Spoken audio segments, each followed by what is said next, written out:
भारतवर्ष में एक प्रतापी और दानी राजा राज्य करता था।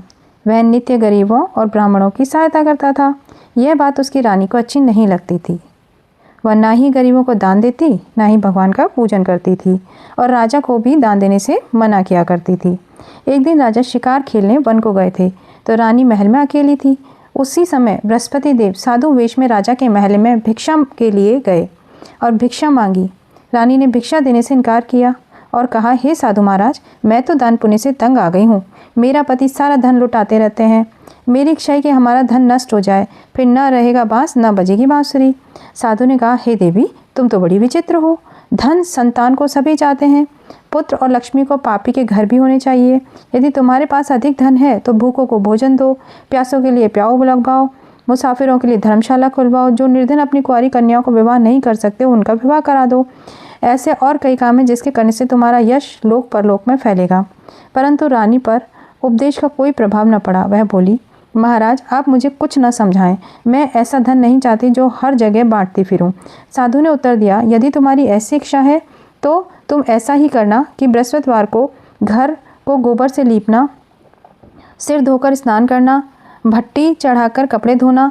ऐसा करने से आपका सारा धन नष्ट हो जाएगा। इतना कहकर वह साधु महाराज वहाँ से आलोप हो गए। साधु के अनुसार कई बातों को पूरा करते हुए रानी को केवल 3 बृहस्पतिवार ही बीते थे कि उसकी समस्त धन संपत्ति नष्ट हो गई।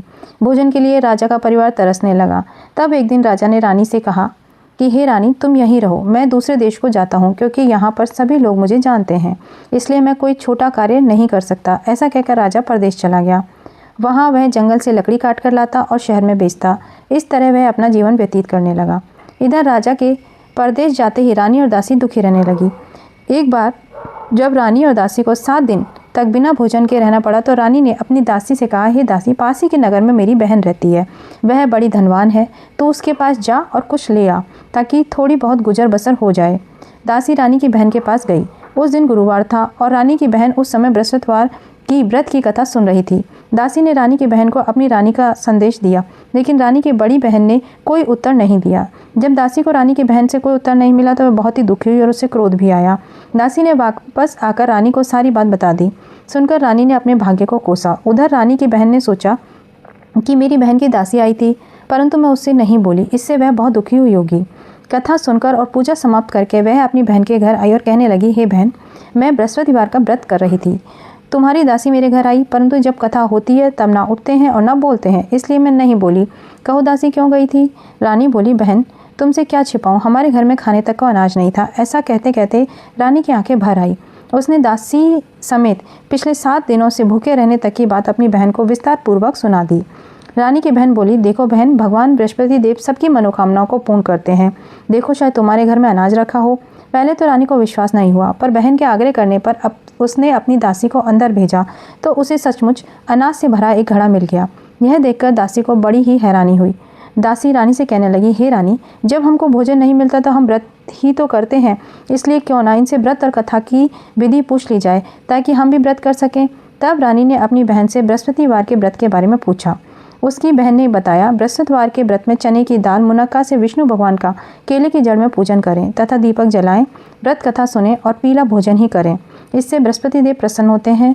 व्रत और पूजन विधि बताकर रानी की बहन अपने घर को लौट गई। 7 दिन के बाद जब गुरुवार आया तो रानी और दासी ने व्रत रखा। गुड़साल में जाकर चना और गुड़ लेकर आई। फिर उससे केले की जड़ तथा विष्णु भगवान का पूजन किया। अब पीला भोजन कहाँ से आए, इस बात को लेकर दोनों बहुत ही दुखी थी। क्योंकि उन्होंने व्रत रखा था, इसलिए बृहस्पति देव उनसे प्रसन्न थे। इसलिए वे एक साधारण व्यक्ति का रूप धारण कर 2 थालों में सुंदर पीला भोजन दासी को दे गए। भोजन पाकर दासी प्रसन्न हुई और फिर रानी के साथ मिलकर भोजन ग्रहण किया। उसके बाद वे सभी गुरुवार को व्रत और पूजन करने लगी। बृहस्पति भगवान की कृपा से उनके पास फिर से धन संपत्ति आ गई, परंतु रानी फिर से पहले की तरह आलस्य करने लगी। तब दासी बोली, देखो रानी, तुम पहले भी इस प्रकार आलस्य करती थी, तुम्हें धन रखने में कष्ट होता था, इस कारण सभी धन नष्ट हो गया, और अब जब भगवान बृहस्पति की कृपा से धन मिला है तो तुम्हें फिर से आलस्य होता है।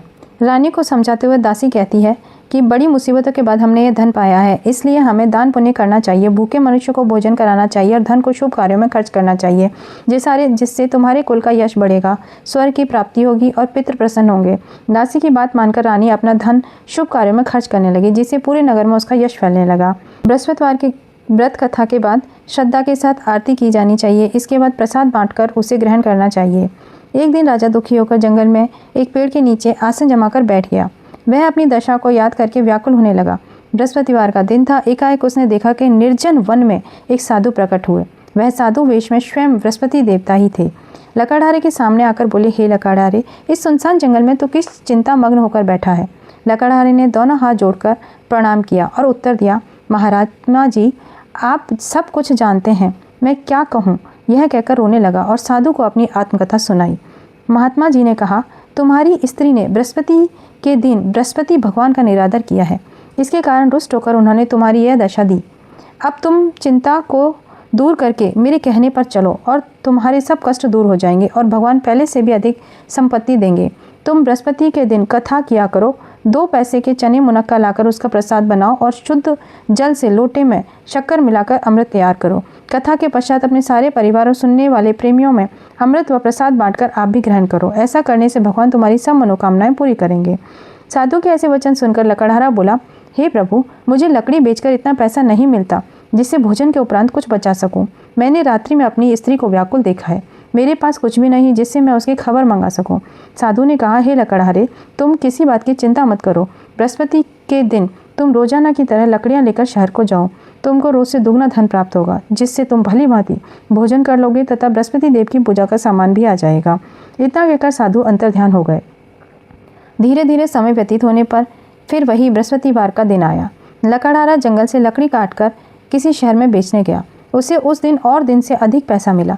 राजा ने चना गुड़ आदि लाकर गुरुवार का व्रत किया। उस दिन से उसके सभी कलेश दूर हुए, परंतु जब दोबारा गुरुवार का दिन आया तो बृहस्पतिवार का व्रत करना भूल गया। इस कारण बृहस्पति भगवान नाराज हो गए। उस दिन उस नगर के राजा ने विशाल यज्ञ का आयोजन किया तथा शहर में एक घोषणा करा दी कि कोई भी मनुष्य अपने घर में भोजन न बनावे, आग भी ना जलावे, समस्त लोग मेरे यहाँ भोजन करने आए। इस आज्ञा को जो नहीं मानेगा उसे फांसी की सजा दी जाएगी। इस तरह की घोषणा संपूर्ण नगर में करवा दी गई। राजा की आज्ञा अनुसार शहर के सभी लोग भोजन करने गए, लेकिन लकड़हारा कुछ देर से पहुंचा, इसलिए राजा उसको अपने साथ घर लेवा ले गए और ले जाकर भोजन करा रहे थे तो रानी की दृष्टि उस खूंटी पर पड़ी जिस पर उसका हार लटका हुआ था। वह वहाँ पर दिखाई नहीं दिया। रानी ने निश्चय किया कि मेरा हार इस मनुष्य ने चुरा लिया है। इसी समय सिपाहियों को बुलाकर उसको कारागार में डलवा दिया। जब लकड़हारा कारागार में पड़ गया और बहुत ही दुखी होकर विचार करने लगा कि न जाने कौन से पूर्व जन्म के कर्म से मुझे ये दुख प्राप्त हुआ है, और उसी साधु को याद करने लगा जो जंगल में मिला था।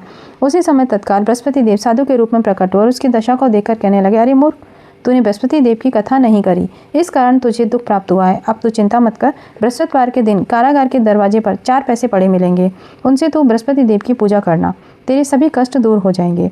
बृहस्पति के दिन उसे 4 पैसे मिले। लकड़हारे ने कथा कही। उसी रात्रि को बृहस्पति देव ने उस नगर के राजा को स्वप्न कहा, हे राजा, तुमने जिस आदमी को कारागार में बंद कर दिया है वह निर्दोष है, वह राजा है, उसे छोड़ देना। रानी का हार उसी खूंटी पर लटका है। अगर तू ऐसा नहीं करेगा तो मैं तेरे सारे राज्य को नष्ट कर दूंगा।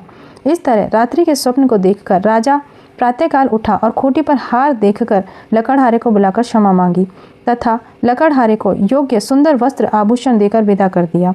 बृहस्पति देव की आज्ञानुसार लकड़हारा अपने नगर को चल दिया। राजा जब अपने नगर के निकट पहुंचा तो उसे बड़ा आश्चर्य हुआ।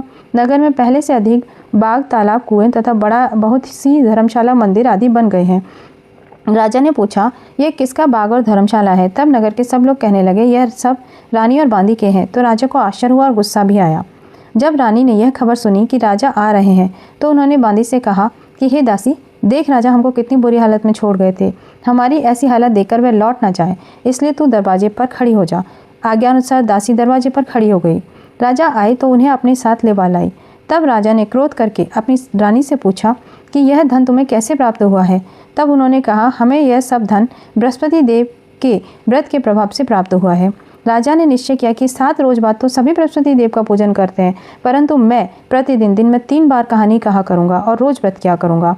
अब हर समय राजा के दुपट्टे में चने की दाल बंधी रहती तथा दिन में 3 बार कहानी कहता। एक रोज राजा ने विचार किया कि चलो अपनी बहन के यहाँ हुआ में। इस तरह निश्चय कर राजा घोड़े पर सवार हो अपनी बहन के यहाँ को चलने लगा। मार्ग में उसने देखा कि कुछ आदमी एक मुर्दे को लिए जा रहे हैं। उन्हें रोककर राजा कहने लगा, अरे भाइयों, मेरी बृहस्पति देव की कथा सुन लो। वे बोले, लो, हमारा तो आदमी मर गया, इसको अपनी कथा की पड़ी है। परंतु कुछ आदमी बोले, अच्छा कहो, हम तुम्हारी कथा भी सुनेंगे। राजा ने दाल निकाली और जब कथा आधी हुई थी कि मुर्दा हिलने लग गया और जब कथा समाप्त हुई तो वह राम राम कहकर खड़ा हो गया। आगे मार्ग में उसे एक किसान खेत में हल चलाता मिला। राजा ने उसे देखा और उससे बोले, अरे भैया, तुम मेरी बृहस्पतिवार की कथा सुन लो। किसान बोला, जब तक मैं तेरी कथा सुनूंगा तब तक 4 हरैया जोत लूंगा, जा अपनी कथा किसी और को सुनाना। इस तरह राजा आगे चलने लगा। राजा के हटते ही बैल पछाड़ खाकर गिर गए और किसान के पेट में बड़ी जोर का दर्द होने लगा। उस समय उसकी माँ रोटी लेकर आई। उसने जब यह देखा तो अपने पुत्र से सब हाल पूछा और बेटे ने सभी हाल कह दिया। तो बुढ़िया दौड़ी दौड़ी उस घुड़सवार के पास गई और उससे बोली, मैं तेरी कथा सुनूंगी, तू अपनी कथा मेरे खेत पर चलकर ही कहना। राजा ने बुढ़िया के खेत पर जाकर कथा कही, जिसके सुनते ही बैल खड़े हो गए और किसान के पेट का दर्द बंद हो गया। राजा अपनी बहन के घर पहुंचा। बहन ने भाई की खूब मेहमानी की। दूसरे रोज प्रातःकाल राजा जगा तो वह देखने लगा कि सब लोग भोजन कर रहे हैं। राजा ने अपनी बहन से कहा, ऐसा कोई मनुष्य जिसने भोजन नहीं किया हो, मेरी बृहस्पतिवार की कथा सुन ले। बहन बोली, हे भैया, यह देश ऐसा ही है, पहले यहाँ लोग भोजन करते हैं, बाद में अन्य काम करते हैं। अगर कोई पड़ोस में हो तो देखाऊं। वह ऐसा कहकर देखने चली गई, परंतु उसे कोई ऐसा व्यक्ति नहीं मिला जिसने भोजन न किया हो। अतः वह एक कुम्हार के घर गई जिसका लड़का बीमार था। उसे मालूम हुआ कि उसके यहाँ 3 रोज से किसी ने भोजन नहीं किया है। रानी ने अपने भाई की कथा सुनने के लिए कुम्हार से कहा। वह तैयार हो गया। राजा ने जाकर बृहस्पतिवार की कथा कही, जिसको सुनकर उसका लड़का ठीक हो गया। अब तो राजा की प्रशंसा होने लगी। एक रोज राजा ने अपनी बहन से कहा कि हे बहन, हम अपने घर को जाएंगे, तुम भी तैयार हो जाओ। राजा की बहन ने अपनी सास से कहा। सास ने कहा, हाँ चली जा, परंतु अपने लड़कों को मत ले जाना, क्योंकि तेरे भाई की कोई औलाद नहीं है। बहन ने अपने भाई से कहा, हे भैया, मैं तो चलूंगी पर कोई बालक नहीं जाएगा। राजा बोला, जब कोई बालक नहीं चलेगा तब तुम ही क्या करोगी। बड़े दुखी मन से राजा अपने नगर को लौट आया। राजा ने अपनी रानी से कहा, हम निर्वंशी हैं, हमारा मुंह देखने का धर्म नहीं है और कुछ भोजन आदि नहीं किया। रानी बोली, हे प्रभु, बृहस्पति देव ने हमें सब कुछ दिया है, वह हमें औलाद अवश्य देंगे। उसी रात को बृहस्पति देव ने राजा को स्वप्न में कहा, हे राजा, उठ, सभी सोच त्याग दे, तेरी रानी गर्भ से है। राजा की यह बात सुनकर बड़ी खुशी हुई। 9वें महीने में उसके गर्भ से एक सुंदर पुत्र पैदा हुआ। तब राजा बोला, हे रानी, स्त्री बिना भोजन के रह सकती है, परंतु बिना कहे नहीं रह सकती। जब मेरी बहन आवे तो तुम उसे कुछ मत कहना। रानी ने सुनकर हाँ कर दिया। जब राजा की बहन ने यह शुभ समाचार सुना तो वह बहुत ही खुश हुई और बधाई लेकर अपने भाई के यहाँ आई। तभी रानी ने कहा, घोड़ा चढ़कर तो नहीं आई, गधा चढ़ी आई। राजा की बहन बोली, भाभी, मैं इस प्रकार न कहती तो तुम्हें औलाद कैसे मिलती। बृहस्पति देव ऐसे ही हैं, जैसी जिसके मन में कामनाएं सभी को पूर्ण करते हैं। जो सद्भावना पूर्वक बृहस्पतिवार का व्रत करता है एवं कथा पढ़ता है और सुनता है और दूसरों को सुनाता है, बृहस्पति देव उसकी सभी मनोकामना को पूर्ण करते हैं। भगवान बृहस्पति देव उसकी सदैव रक्षा करते हैं। संसार में जो मनुष्य सद्भावना से भगवान जी का पूजन व्रत सच्चे हृदय से करते हैं तो उनकी सभी मनोकामना को पूर्ण करते हैं। जैसी सच्ची भावना से रानी और राजा ने उनकी कथा का गुणगान किया तो उनकी सभी इच्छाएं बृहस्पति देव जी ने पूर्ण की। इसलिए कथा सुनने के बाद प्रसाद लेकर जाना चाहिए, हृदय से मनन करते हुए जयकारा बोलना चाहिए। बोलो बृहस्पति देव जी की जय, भगवान विष्णु की जय। बृहस्पति देव की अगली कथा। प्राचीन काल में एक ब्राह्मण रहता था। वह बहुत ही निर्धन था। उसके कोई संतान नहीं थी। उसकी स्त्री बहुत मलिनता के साथ रहती थी। वह स्नान नहीं करती थी, किसी देवता का पूजन नहीं करती थी। इससे ब्राह्मण देवता बहुत ही दुखी थे। बेचारे बहुत कुछ कहते किंतु उसका कोई परिणाम न निकलता। भगवान की कृपा से ब्राह्मण की स्त्री के कन्या रूपी रत्न पैदा हुआ। वह कन्या बड़ी होने पर प्रातः स्नान करके विष्णु भगवान का जाप व बृहस्पतिवार का व्रत करने लगी। अपने पूजन पाठ को समाप्त करके विद्यालय जाती तो अपनी मुट्ठी में जौ भर के ले जाती और पाठशाला के मार्ग में डालती जाती। तब ये जौ स्वर्ण के हो जाते और लौटते समय उनको बीनकर घर ले आती थी। एक दिन वह बालिका सूप में उन सोने के जौ को फटक साफ कर रही थी। उसके पिता ने देख लिया और कहा, बेटी, सोने के जौ के लिए सोने का सूप होना चाहिए। दूसरे दिन बृहस्पतिवार था। इस कन्या ने व्रत रखा और बृहस्पति देव से प्रार्थना करके कहा, मैंने आपकी पूजा सच्चे मन से की है तो मेरे लिए सोने का सूप दे दो। बृहस्पति देव ने उसकी प्रार्थना स्वीकार कर ली। रोजाना की तरह वह कन्या जौ फैलाती हुई जाने लगी। जब लौटकर जौ बीन रही थी तो बृहस्पति देव की कृपा से सोने का सूप मिला। उसे वह घर ले आई और उसके जौ साफ करने लगी, परंतु उसकी माँ का वही ढंग रहा। एक दिन की बात है कि वह कन्या सोने के सूप में जौ साफ कर रही थी। उस समय उस शहर का राजपुत्र वहां से होकर निकला। इस कन्या के रूप और कार्य को देखकर मोहित हो गया तथा अपने घर आकर भोजन तथा जल त्याग कर उदास होकर लेट गया। राजा को इस बात का पता लगा तो अपने प्रधानमंत्री के साथ उसके पास गए और बोले, हे बेटा, तुम्हें किस बात का कष्ट है? किसी ने अपमान किया है अथवा और कारण है? जो भी कारण है वह कहो, मैं वही करूँगा जिससे तुम्हें प्रसन्नता हो। अपने पिता की राजकुमार ने बातें सुनी तो वह बोला, मुझे आपकी कृपा से किसी बात का दुख नहीं है। किसी ने मेरा अपमान नहीं किया है, परंतु मैं उस लड़की से विवाह करना चाहता हूँ जो सोने के सूप में जौ साफ कर रही थी। यह सुनकर राजा आश्चर्य में पड़े और बोले, हे बेटा, इस तरह की कन्या का पता तुम ही लगाओ, मैं उसके साथ तेरा विवाह अवश्य ही करवा दूंगा। राजकुमार ने उस लड़की के घर का पता बतलाया। तब मंत्री उस लड़की के घर गए और ब्राह्मण देवता को सभी हाल बताया। ब्राह्मण देवता राजकुमार के साथ अपनी कन्या का विवाह करने के लिए तैयार हो गए। तब विधि विधान से ब्राह्मण की कन्या का विवाह राजकुमार के साथ संपन्न हो गया। कन्या के घर से जाते ही पहले की भांति उस ब्राह्मण देवता के घर में गरीबी का निवास हो गया। अब भोजन के लिए भी अन्न बड़ी मुश्किल से मिलता था। एक दिन दुखी होकर ब्राह्मण देवता अपनी पुत्री के पास गए। बेटी ने पिता की दुखी अवस्था को देखा और अपनी माँ का हाल पूछा। तब ब्राह्मण ने सभी हाल कहा। कन्या ने बहुत सा धन देकर अपने पिता को विदा कर दिया। इस तरह ब्राह्मण का कुछ समय सुखपूर्वक व्यतीत हुआ। कुछ दिन बाद फिर वही हाल हो गया। ब्राह्मण फिर अपनी कन्या के यहाँ गया और सारा हाल कहा। तो लड़की बोली, हे पिताजी, आप माताजी को यहाँ लेवा लाओ, मैं उन्हें विधि बता दूंगी जिससे गरीबी दूर हो जाएगी। वह ब्राह्मण देवता अपनी स्त्री को साथ लेकर पहुंचे तो पुत्री अपनी माँ को समझाने लगी, हे माँ, तुम प्रातःकाल प्रथम स्नान आदि करके विष्णु भगवान का पूजन करो तो सब दरिद्रता दूर हो जाएगी। परंतु उसकी माँ ने एक भी बात नहीं मानी और प्रातःकाल उठकर अपनी पुत्री के बच्चों की झूठन खा लिया करती थी। इससे उसकी पुत्री को बहुत ही गुस्सा आया और एक रात को कोठरी से सभी सामान निकालकर उसमें अपनी माँ को बंद कर दिया। प्रातःकाल उससे निकाला और स्नान आदि करा के पाठ कराया तो उसकी माँ की बुद्धि ठीक हो गई और फिर प्रत्येक बृहस्पतिवार को व्रत रखने लगी। इस व्रत के प्रभाव से उसकी माँ बहुत ही धनवान और पुत्रवान हो गई। बृहस्पति जी के प्रभाव से इस लोक के सुख भोग कर स्वर्ग को प्राप्त हुई। सब बोलो विष्णु भगवान की जय।